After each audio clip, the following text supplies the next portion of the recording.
2 years ago, John Smith, Andy McKee, and I were at a convention here in Vancouver, and a man called Barry Campbell came up and said to John, would you like to go to the Arctic? And he put a picture down in front of him. And we all sort of looked at each other and said, yeah, sure. And he goes, would you like to get on a nuclear submarine when you're up there? And we went, yeah, how do we do it? And from that point on, John Smith and Lynn Smith started working on getting us up to the Arctic and onto a nuclear submarine.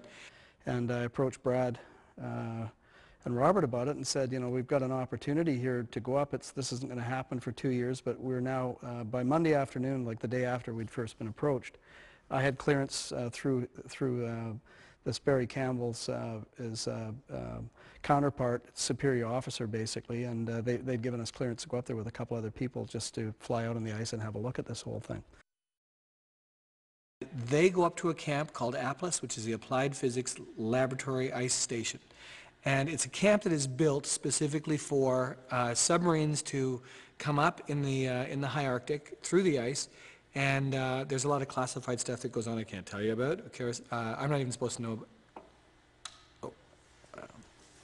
Well, over the period of, you know, a year went by, and then it was like, I asked them would it be possible maybe to shoot some stuff up there, because, you know, these kind of opportunities don't arise that often, and we have a good rapport with the American military through the SG-1 franchise. And he said, well, let me ask the question. So he did, and it, you know, it evolved into being allowed to go up there with about 20 people. And Brad Wright has beautifully, as he always does, crafted a story that works around the production, the biggest piece of production that we can get, which is a $2 billion submarine sitting on the polar ice cap and poking its head up through so that we can get on it and drive it. We've had a tremendous experience with the Air Force, but the Navy's right alongside them, and it's really kind of nice to see this. Having said that, the U.S. Air Force is also participating. They're not going to get trumped by the Navy. They're setting up some F-16s for us to shoot in.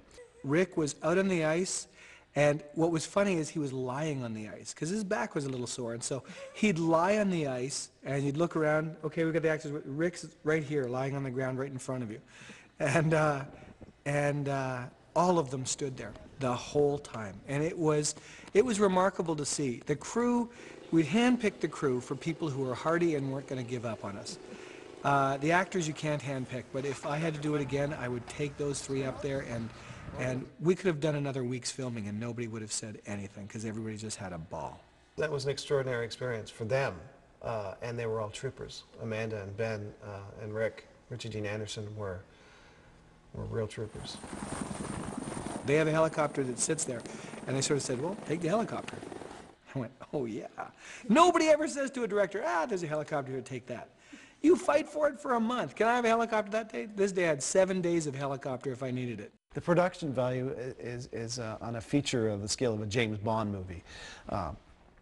Nuclear submarines are very expensive and big and hard to build. And we have one for our movie. So, no, we're absolutely thrilled. I have this to say to people who think that all they're going to get is another episode when they're watching Continuum.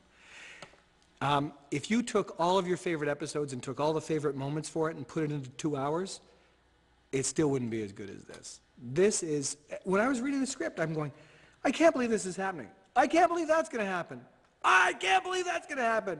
What? I can't believe that's going to happen. All the way through it, I just kept going. And there's no breath. It's like boom, boom, boom, boom, and you just keep getting bigger and bigger, and I'm going, this is a huge movie. This is a feature, this is a movie, and the scale is larger than anything we've ever done before. Once this footage comes together, the interesting thing about this movie is the stuff in the Arctic, it's not the biggest thing we did.